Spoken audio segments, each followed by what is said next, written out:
Dancing in the Streets this with me. Eye contact. Red leather face, yellow leather face, red leather face, yellow leather face, red leather face, yellow leather face, red leather face, yellow leather face, red leather face, yellow leather face, red leather face, yellow leather face. I shot him six times. I did leather face 6 times. Oh. Welcome to Season 3 of Matt McZack Watch Horror Movies. Return to Haddonfield with the Horror Bros on their quest to watch the entire saga of Mikey Myers from the brand new horror lair. So you, dear listener, can witness the blackest eyes, the devil's eyes. Are you too high for this?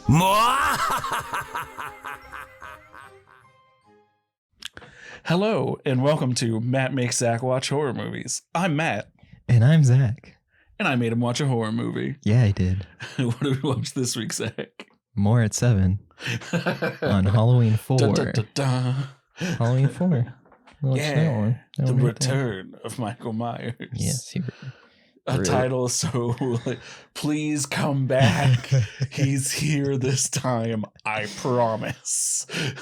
Really, it was the return of Loomis.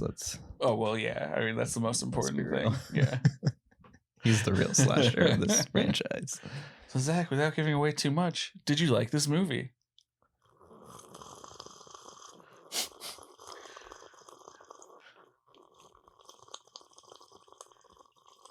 Little ASMRs. It was cool. Yeah. I feel like I don't know how the rest of them are going to be, but I'm starting to notice a trend, and I think that trend might be why people didn't like Halloween Kills. What is that? Like the repeat of like, oh well, yeah, it's been 10 years, he's coming back. It's been 30 years, he's coming back. 40 years, there's hillbillies, they're all at a bar and they're gonna go get him. I mean, it was kind of crazy watching this one, how much it was just like Halloween Kills is this, but like 20% better. Like, yeah. Like this exact plot. Yeah. I mean, there's no weird not Tom Selleck making out with a girl way too young, so already, improvement for you, right? For me, though, heartbreaking.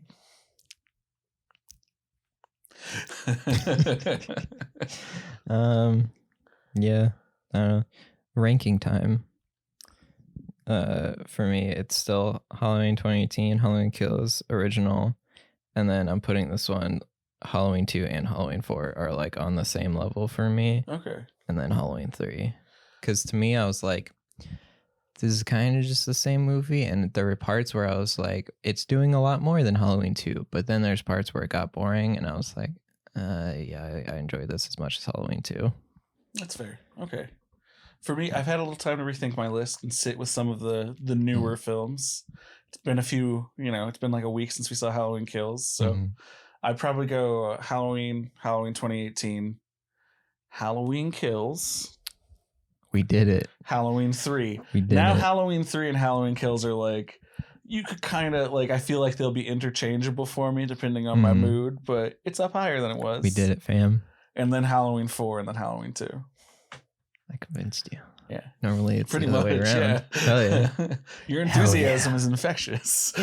Enjoy things. It's great. It's and fun. Don't back down because of peer pressure. Yeah. Hell yeah. Even if you don't like something, just sit back and try to enjoy it for once. It's good. Yeah. Hell yeah. We endorse enjoying things on this podcast. Yeah. I like liking things. Yeah. I'm a fan of it. Even though I had issues with Halloween 3, it's okay that Matt likes it. Yeah. And there will be a day where you will just sit back and be like, I don't have to review this. Good time. I endorse liking things so much that I defended Batman v Superman on my old podcast. I forgot you had a old podcast. It's comic book themed. Yeah. How many episodes did you guys get into that? We actually had a lot. We did it for 2 or 3 years. But because this is our 3rd year. about this one. Yeah. Because it's our third Halloween. We probably had about as many as we're at now. But gotta break it. Yeah. Go on. Oh, we will. Yeah.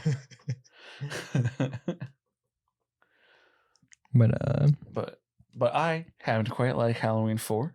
Mm-hmm. For me, it's. Oh wait, did you finish your list? Oh yeah, Halloween 4, Halloween 2. Halloween 4. So 2's your bottom. Yeah, 2 is bottom, and it will probably stay like right at the middle, which is why it is. Oh, so it goes downhill from here. No, I mean there are other ones I really like, and a couple that I enjoy. That it's that tough thing of like, I think we talked about on Halloween Kills, like liking a movie and whether or not a movie is good can be two different things. Yeah. And I have a little bit of that, especially with like Rob Zombie's movies, which we haven't covered any zombies, and these are the 2 most controversial, divisive movies he's ever made. So, but I really enjoy his first one, even though I'm like, I don't know if it's a good movie or not. Yeah, because I know you've mentioned before how Michael's kind of the main character.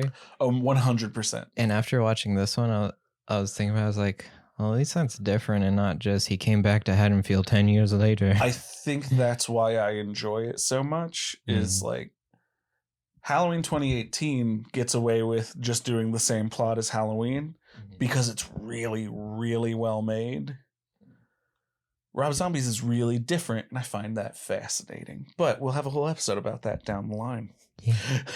Yeah, because I mean, like Halloween 2018 is how they like retconned everything and it like made it a modern movie and a well-made film. Yeah. Because at this point, it's like... Well, and he doesn't sit back and do a Carpenter impersonation. Yeah, well, yeah, that, because like, yeah, you're right about that. Because I was going to say with this one, it's like, nothing's been retconned, so I feel like I just sat through like the same movie again in the series of events. Yeah. Rather than like retconning and like doing something a little different with it. Well, should we dive into the Cape Fear and warn everyone about the spoilers ahead? Spoilers. Zach. Spoilers. So Zach, if you could go ahead and spoil this movie for everyone. What's the plot? I sure can. It will not be timed because my phone is dead again. I think we might do away with the timer because I never charge my phone. Welcome, children. Let me tell you a little story about Halloween in 1988. 10 years after a brutal massacre by Michael Myers. Laurie, she's dead. But they didn't do a really good job of explaining that. I had Matt explain that to me, not the movie. You know, Mikey's just really concerned about his niece, who's all on her own in a not foster home, but adopted family that doesn't want to babysit her. So she's really like going through it. It's not a good home, but Mikey can give her a loving home. So he, despite being a burn victim at this point, breaks out, kills a bunch of people to get to his niece. For whatever reason, the niece, despite having like flashes of Michael and Michael as a clown, picks the same costume for Halloween, isn't weirded out by it. We'll get to that later, but Loomis is back. They're just really trying to stop him from giving his niece a loving home. And Mikey has to kill some people. He stabs someone with a shotgun through a wall, which was really cool because after killing a bunch of people, the niece and the babysitter and like the cops, they all like hold up in the cops' home, and Mikey breaks in and he's just trying to get his niece back in, but you know, they run him over and shoot him a bunch and they kept his niece from him. But it's okay because he's a good influence and she ended up killing someone and becoming the next Michael Myers. The end. The end. Good uncle, that Mikey. It's true. We actually, as an uncle, I'm horrified that someone would keep an uncle from his niece. Freaking Loomis, man. Return of Loomis. He is a terrible doctor, so he could be wrong. he almost shot the kid at the end. As you said, would have plussed up this movie. Would have been kind of fitting. Because literally, she's standing at the top of the stairs with the bloody knife, and Loomis goes, "No." And then I turn to Matt and go, and he pulls out the blicky, and then he pulls out the blicky and almost shot her. I was so excited when you said that. I literally started pointing at the screen, wait, look, he's gonna do it. And then the cop stopped him. But... Yeah. As you know, my rule, automatic 10 out of 10 child murder, would have really fleshed up with this movie from the 6.5 or 7 that it is straight to a 10. Yeah. Top of my list. Yeah. Bless up to Sunday. R.I.P. Sunday. Oh, heartbreaking. Why does Michael love to murder and eat so many dogs? I mean, I guess he needs to eat. Or he can drive a car. He can go to a drive-through. I guess he doesn't speak though. It's true. But speaking of cars, let's get to my main thing that I really like about this movie, which is it's kind of a dope 80s action movie that they've just dropped Michael Myers into. That's true. And I kind of like that as a tone in terms of differentiating a little bit. Mm-hmm. Even if the rest of the movie, all the horror stuff, it's really kind of like an okay John Carpenter impression. Yeah. I did take a nap at one point. Matt did fall. I don't think you've ever fallen asleep during a movie. Yeah, that was not the movie's fault. I was just really tired. Because, this nice set, it's nice and dark and cool lighting. And it was a suspenseful moment. So there was no sound in the movie except doot, doot, doot, doot, doot, doot. And I was it was a good movie. And I just heard Matt go. And then I just look over and he's just it was the nap I needed. I feel great now. So the coffee we needed. Yeah. This movie is something about its tone. Pumpkin spice lattes are perfect for it. Okay, so at a certain part in the movie, when they're holding up in the house, a girl makes a bunch of coffee, and it was perfectly steaming. The mugs were nice. So the mugs were nice. It was on a tray. Cream and sugar on the side. It just looked so good, man. So we had to get coffee. Yeah. So we got coffee. It's really nice. Yeah. And that's a nice steaming bath at the end. God, that sounds good. We got to take a break from the podcast. We're going to take a bath and have a coffee. We almost shot this episode in the bath with some nice coffee, but didn't have enough time to draw the bath. That's the only reason. Yeah, it's going right now. So when we finish, we'll get up and go. But Halloween 4. Mm-hmm. I'm wearing because we went to Horror Nights. Yeah. And that was the maze, and I was confused over what was happening, but now I know. Yeah.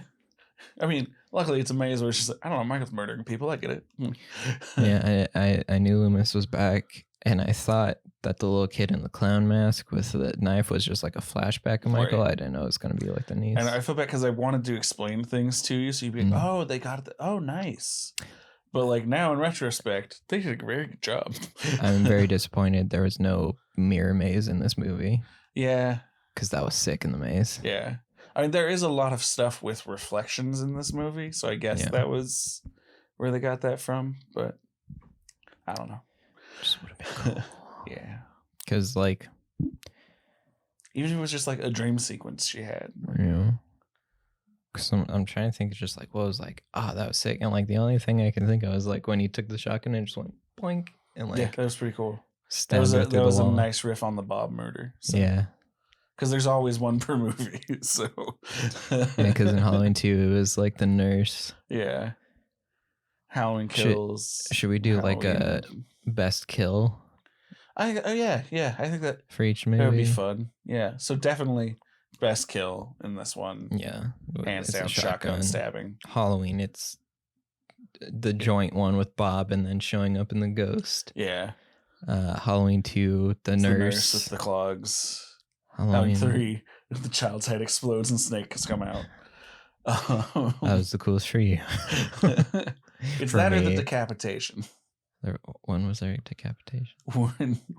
When Dick Warlock makes him get down on his knees.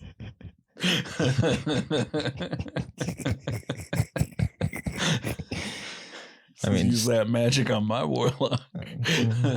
Dick Warlock. So I guess that one's Halloween 2018 and Halloween Kills. 2018 is hard because there's a lot of good ones. For me, it's that entire first person sequence. That one's pretty good because that was just like such good filmmaking. Yeah.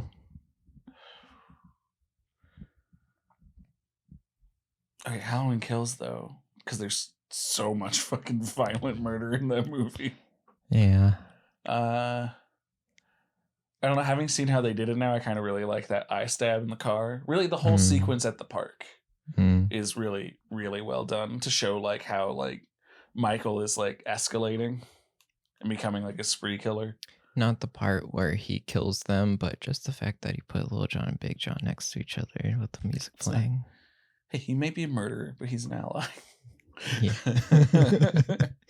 It reminded me, I meant to tell you the new Chucky show is out. It's got one great moment where he's talking to the main character who is gay, and the main character's like, "And you're okay with that?" And he's like, "I kill people. I'm not a monster." It's kind of the same vibe. That's amazing. I love that. Yeah. I haven't seen anything Chucky yet. We got to do some Chucky because the show's really good. Yeah, so we got to do some Chucky. Yeah. But Halloween 4. Halloween 4. The Return of Loomis. Yes. Yeah. This is definitely more of Loomis's slow descent into madness. Slow? He's been going. Yeah. As we saw in the flashback in Halloween Kills. Yeah. He was wilding. Oh, yeah. He's in 2 more movies, so. Yeah. So it's 5 and 6 are sequels to this. Yeah. I don't care. Up through 6, it's all one continuity except for 3. I don't care if you spoil it in the next one. Is the little girl like Michael Myers now, or? It's a bummer because that's such a cool idea, or even her and Michael are both killers or something. No, they do nothing with it. Oh, they're just like, people like Michael. Halloween 5's not very good. Been cool. Just like Little Bicycle Candyman, like Little Girl Michael Myers would have been cool. Like, what an interesting idea. And they're like, nah. Yeah, because I was like, oh, dang, the 80s, very progressive. They're going to make a little girl like Michael Myers. That's sick. I know. But I will say, of the little girl, Danielle Harris, she is so fucking good in this movie. She's pretty good. Like, child actors are so hit or miss, and she's like right on the money. And like, it kind of bums me out that she seems to have no regrets about it. She's like still does horror movies. She goes to cons all the time. She does not look down on horror at all, but it kind of bums me out she didn't get to have a bigger career, because this one and the next one she's in. And so she is in the next one. Yeah. Oh. They just don't do anything with the child murder thing. Just locked up or something. Yeah. Shit. Way to go, Zach. You got it. It's so hard to guess movies. It's almost as if some of them are just formulaic. But I think she's so good in these movies. She should have a way bigger career. And like I said, she still pops up and stuff, and she's always good. She actually campaigned really hard when 2018 was coming out, and the plot synopsis was like, oh, and she has a daughter. She like went on Instagram and campaigned like, I still act. Like I would do it. Like, I've met Jamie Lee Curtis. She's super cool. Like, I mean, Judy Greer is great, but I know, like, that continuity. I don't know if she could beat Judy Greer, but that would be such a cool nod just to the franchise. Yeah, like the Halloween 3 mask coming up in Halloween Kills and stuff like that. It's cool. Like, it's okay to retcon anything, but the little like Easter egg and stuff is fun. She could be a new character that also happens to be her daughter. It sounded like Jamie Lee Curtis had more than one husband. Plot twist. There you go. Somebody made a meme where it was like, we need to talk to you about your daughter. It's like, which one?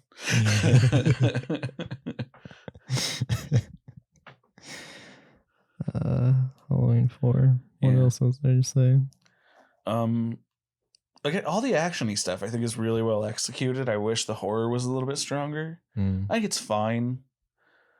But it, you know, I think again, like it's that they keep throwing first time directors at this franchise a lot. And you can always kind of tell, and that's not a bad thing. Mm-hmm. You know, you got to start somewhere. You made a starting, movie. Starting with the Halloween franchise, like you're better than me, man. Yeah. I haven't made shit. Not yet. John Carpenter hit us up. We storyboard that Darth Vader movie for you, bro. Come on. But, Halloween 4. I really like the final girl, her older sister, her adopted sister. I think she's pretty good in this. Yeah. And I think overall, in terms of things I liked, I really love that this one, they didn't film it in California. It's shot in Utah in kind of like a small town. And like it actually feels like a small Midwestern town. And like everybody kind of looks like real people instead of Hollywood people. And like that's kind of nice and refreshing. And it really feels like fall in this movie, which I like. Yeah. Yeah. I just remembered because I was like, because comparing Halloween 2 and Halloween 4, I'm like, it's the same sort of shit. It was just like Michael Myers back, he's gonna kill a relative or whatever. But like Halloween 2 had like those cool iconic moments, like the nurse, the bleeding eyes, and I was trying to like, in comparison to, I was like, all right, what like cool moments or cool like iconography does like Halloween 4 have? And it was like the shotgun kill, and then I forgot the scene where Loomis and the officer find the little girl and the babysitter, and then all the Michaels started like popping up and staring at them, and they're like, yeah, what the fuck? That's pretty great. Sick. Or even her dream sequence that's actually probably the best like horror moment when he sits up and the lightning flashes behind him and he looks like a universal monster. I love that.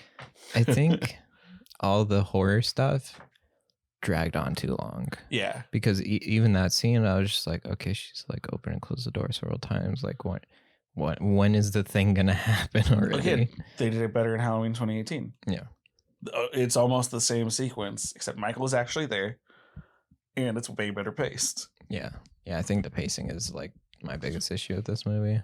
Yeah.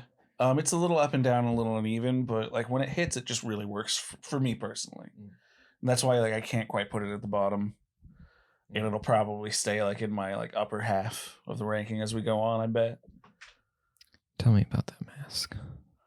All right, so you want to get into, is there anything else we want to talk about the plot? I mean, it's pretty solid. It's pretty straightforward. It's the plot of Halloween 1, but now it's a little kid. Yeah. Yeah, because I mean, like, the cops do it by the book shirt. I'm going to make that and I'm going to wear it everywhere. With no pants. Yeah. Why didn't she put on pants, Zach? She had so many at one point she changed shirts and didn't put on pants. Oh, Stephen King is in the movie. Yeah, that dude sucks. He's the shitty boyfriend that cheats on the babysitter. Yeah. Shitty boyfriend with a redemptive arc. Guess what they did it better in? It's the same plot as Halloween Kills, man. Yeah. But better. Right down to the posse. I think that's why I'm like, I've seen a better version of this. Can like something else, like at least Halloween 3, something else happened other than like Michael's back because it's an anniversary again and he's gonna kill another family member. Right. I mean, again, unfortunately, that's gonna stay a trend for a while. At least Jason goes to space. Right. He fights Freddy. It's great. Yeah. But all right, let's get into behind the scenes. You're asking about that mask. It's got to be two different masks because that one at the end was like, what the fuck was that? It's only for that one little scene. Yeah. But someone fucked up. So they ordered all these masks. I think the mask in this is fine. It's a little bland. Like it needs just a little bit more features. Like it's too white or something. I can't even put my finger on it. Yeah, I think but it also starts getting towards like, we're a little bit bigger budget. So I think if we use that William Shatner mask, we might have to pay someone. So just make a new mask. Get on it. You know, like so they order like new masks from a company. And they specifically order, you know, white with black or brown hair. But we would like dark brown if you can do it, you know, like. It's the first day of filming with Michael in the mask, which I actually backtrack a little bit real quick. I kind of wish they had kept him in the bandages as his mask for a little longer. I actually really like that look. Yeah, that was sick. Like it would have been cool if like he stayed that way until almost the end of the movie, and then he gets his mask and puts it on, and he's like, "I'm Michael again." Yeah, I do like it when like slashers do that, where it's like a little variation, and then it's like, I'm back. Yeah, they did it in Halloween Kills, and it ruled. It gives games like Dead by Daylight some skins to make. There you go. Other than just one Michael Myers outfit. That's why we have Baghead Jason. He has 2 outfits, Michael, and then Michael, but in like a like medical gown. That's it. All right. I want more Michael. But so they order the masks, and it's like the first day of filming with Michael, and it's like everything is here and everything is ready, and they've only got Donald Pleasance for so long. They only had him for like 2 weeks for this movie. Dang. And they like shot out all his stuff, and they paid him a lot to get him to come back. Because they were like, well, we gotta have, because Jamie Lee Curtis was like, no, you can have one of my headshots and that's it, bitch. So I thinking about it, those aren't even headshots, those are stills from the movie. That's why they can use them. Yeah.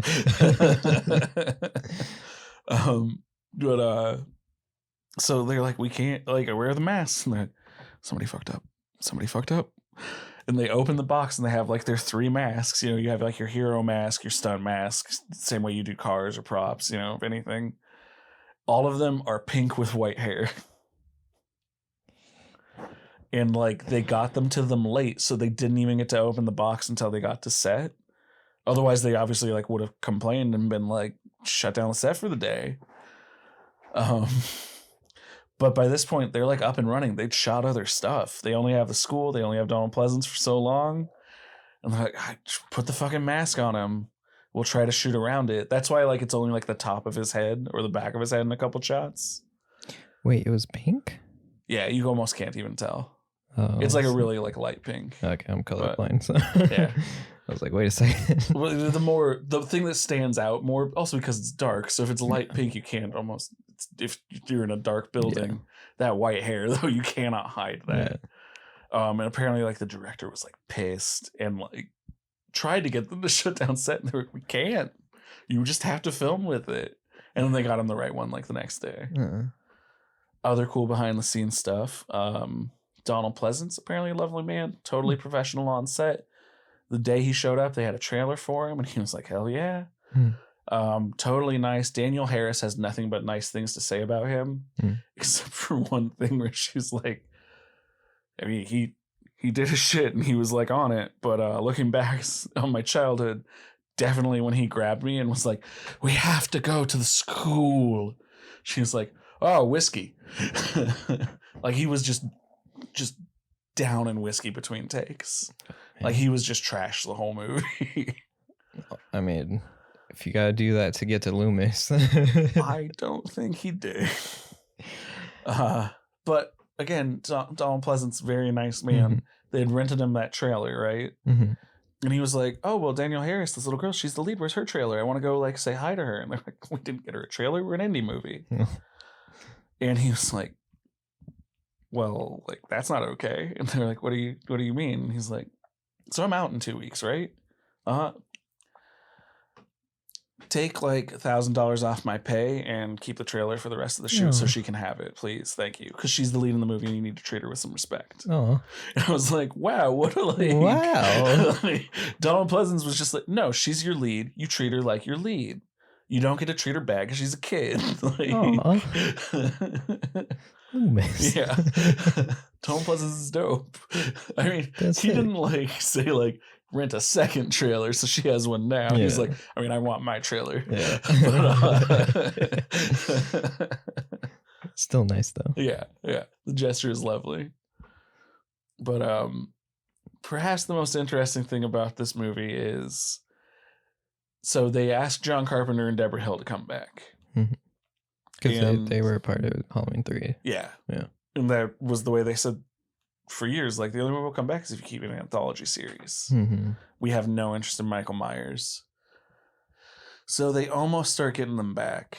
They have a little more luck with Deborah Hill, but John Carpenter pretty much right away, I think he says something like, do it for $10 million. And they're like, no, that costs more than the movie. Like he's like, then pass. I still love John Carpenter, but all the stories you tell me, he sounds so spiteful. Oh, he's been a grumpy old man his whole life. I mean, my favorite quote about the Halloween sequels, actually, a friend of the pod, Mark Martinez, just shared like a clip of it on Instagram today, where he was like, "Look, I don't want to shit on the sequels. I'm sure everybody that made them is nice. Someone out there probably, that's someone's favorite movie, but at the end of the day, I don't even watch them. I think they're all pretty bad. But this amazing thing happens where they announce a new Halloween sequel, and I hold out my hand, and money appears in it. And I say, then go ahead." He's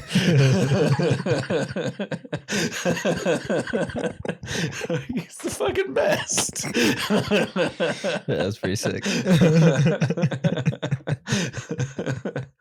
But like that's his thing. But they actually do start developing one. But it's kind of like a really weird out there take. They hire a writer who had actually written like the novelizations of the first 3 movies. He writes this really interesting take. We'll probably go more into it if we get to do that Patreon special I want to do about abandoned pitches. But basically, Michael Myers comes back, but he's not a man anymore. He has transcended. He is, the boogeyman. He is the movie monster. He wears all black except for his mask. Things happen like at a drive-in. People start shooting at him, and he grows and grows until he is the size of the monsters on the movie screens behind him. He has literally become the movie monster. And it's actually like, it sounds corny, but like when you hear the like full pitch, like, oh, that's actually like really interesting. Yeah. And again, they want Joe Dante to direct it, who they wanted for Halloween 3. And it all falls apart because they don't want to pay John Carpenter and Deborah Hill enough, basically. Because I actually have it wrong. It was another sequel later on that he asked for like $10 million. And this one, it was literally just like, let us do our pitch. Let us do whatever we want.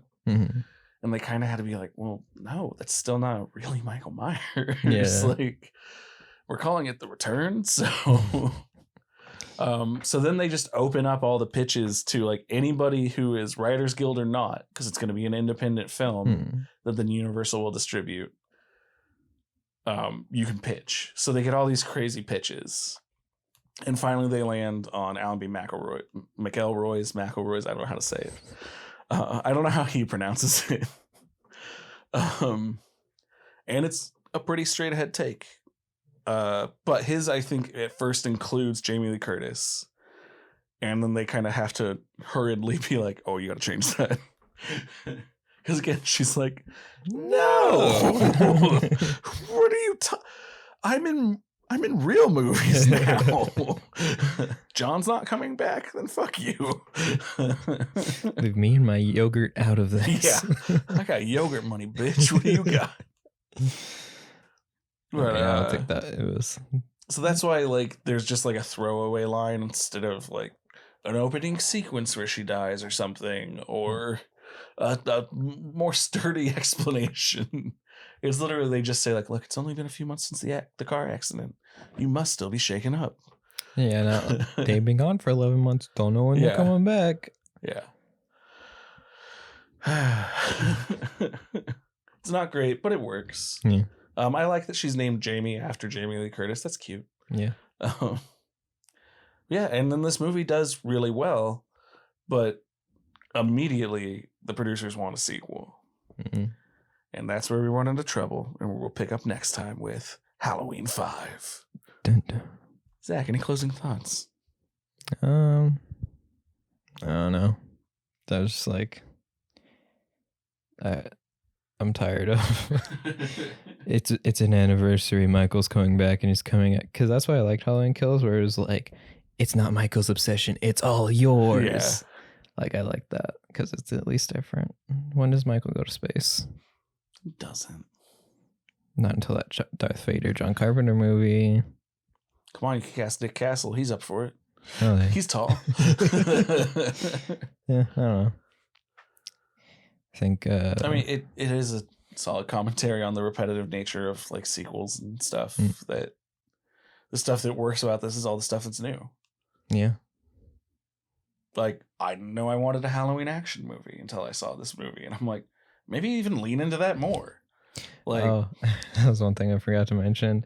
When all the hillbillies shoot up that one kid who's not Michael Myers, they just use sound effects that sound like the Disneyland shooting gallery. Oh, every gun in this movie sounds horrible. It's like, Again, this was a back to basics, so they're going low budget and everything. Like I'm guessing they just used like random sound library, but that's where like impersonating John Carpenter and being John Carpenter comes into play. John Carpenter says like, you can give me a shitty actor, but you have to give me good sound design. I will pay it. I will pay less for a worse actor and put that money into the sound design because that will make the movie better. Whereas, you know, a director who's not as good will be like, well, but acting is the most important thing. And it's like, well, but there's a whole medium behind this that like it will show when it's bad. Out of all the like horror movies and slashers and stuff that have like a shit ton of sequels like this, what do you think is the funnest to watch all of them? It's for me hands down Friday the 13th. Friday. They're not good and they're the same movie over and over again, but they are that from the start. And they know what they are, and they do a good job of like finding places for variations. Like, you know, like 6 is a comedy, 10 goes to space, you know, like 11 is he fights Freddy Krueger. In 7 he fights a character that's basically Carrie from Carrie.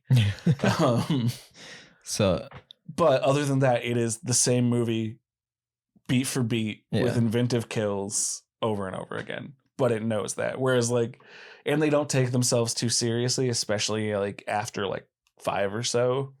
They kind of like, even if they aren't comedies except for 6, it's very like, we know. Like someone will say the phrase, someone will go, that's some top-notch toot.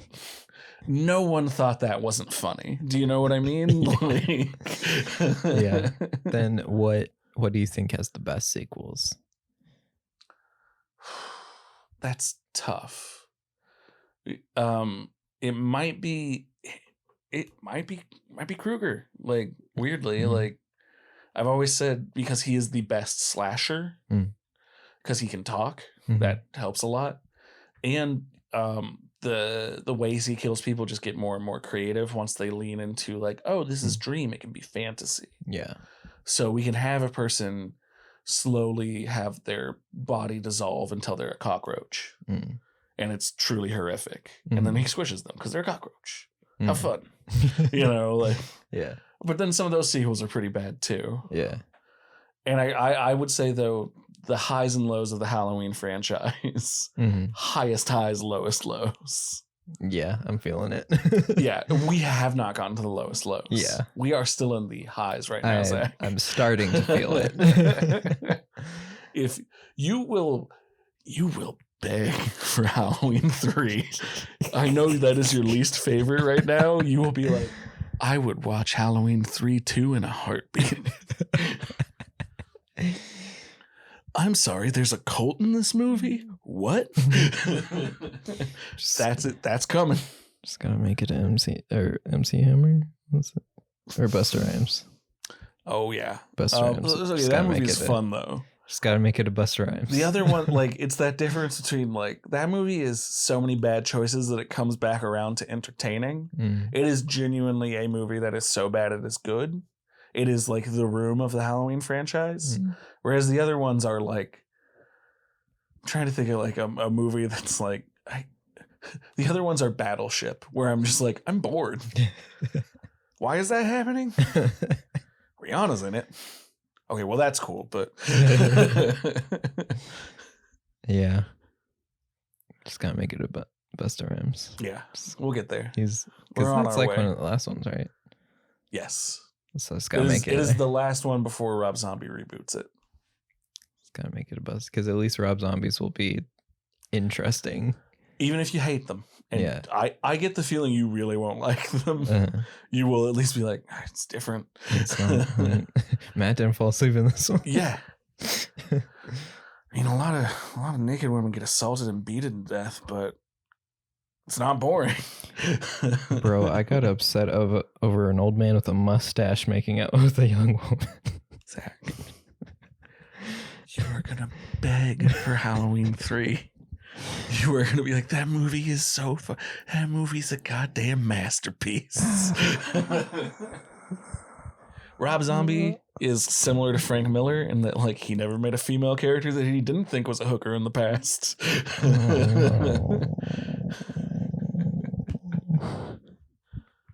And sometimes it works, like Catwoman, and other times it doesn't, like Michael Myers' mom. Michael Myers' mom? You're going to get to learn more about Michael's home life than you ever knew was possible. Stay tuned, folks. This has been Matt Makes Zach Watch Horror Movies. Zach, where can people find you? I don't know. Instagram and Twitter, I guess. Not on this podcast anymore. Not for a long run. I want to quit. I'm going to tap out after Busta Rhymes. Oh, I can't wait to break you, Zach. You can find me on everything from Instagram to OnlyFans as I draw paintings. I don't even have the energy to make the joke. Thanks for tuning in. And remember... he shot him 6 times or something. Bye. As the Vox fades, we thank you for listening to this bizarre journey into cinema. If your morbid curiosities hunger for more, you may summon our horror bros at mattmakezack.com, on Twitter and Instagram at macmakezack. Or if you dare, say George Lucas 3 times into a mirror for a visit from our phantom menaces. You may now return to your mortal plane of existence. Until next week, as Matt makes Zach sit through another chilling apparition. Mwah!